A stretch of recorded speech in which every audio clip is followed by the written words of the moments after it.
नमस्कार, स्वागत आहे तुमचे आमच्या चॅनेलमध्ये। आवाज महामुंबईचा, शोध बातमीचा, कौल मनाचा। चला तर मग आमचे चॅनेल शेअर करा, लाईक करा आणि सबस्क्राइब करा। धन्यवाद। पेण तालुक्याला अवकाळी पावसाचा तडाखा, कोट्यावधींचे नुकसान। पेण तालुक्याला अवकाळी पावसाने जोरदार तडाखा दिला असून यामुळे अनेक घरे, शाळा, अंगणवाडी, वीटभट्टी व पिकांचे नुकसान झाले आहे। शुक्रवारी सायंकाळी वादळी वाऱ्याने सुरू झालेल्या अवकाळी पावसाने पेण तालुक्याला चांगलेच झोडपून काढले आहे। पेण तालुक्यातील बेलवडे येथील शिवसेनेचे माजी तालुका प्रमुख जगदीश ठाकूर यांच्या फार्म हाऊसला या अवकाळी पावसाचा तडाखा बसला आहे। या शेतघरांचे कौल फोडून घरामध्ये पाणी शिरल्याने घरातील सामान, फर्निचर, इलेक्ट्रिकल वस्तू इत्यादी मिळून सुमारे 35 लाखांचे नुकसान झाले आहे।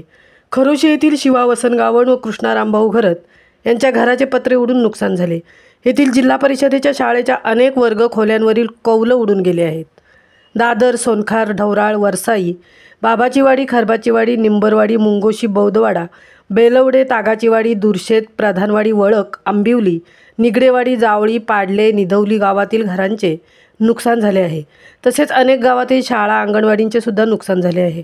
तालुक्यात अनेक ठिकाणी विद्युत खांब व झाडे पडल्याने तालुक्यात सुमारे 6 ते 7 तास विद्युत पुरवठा खंडित झाला होता।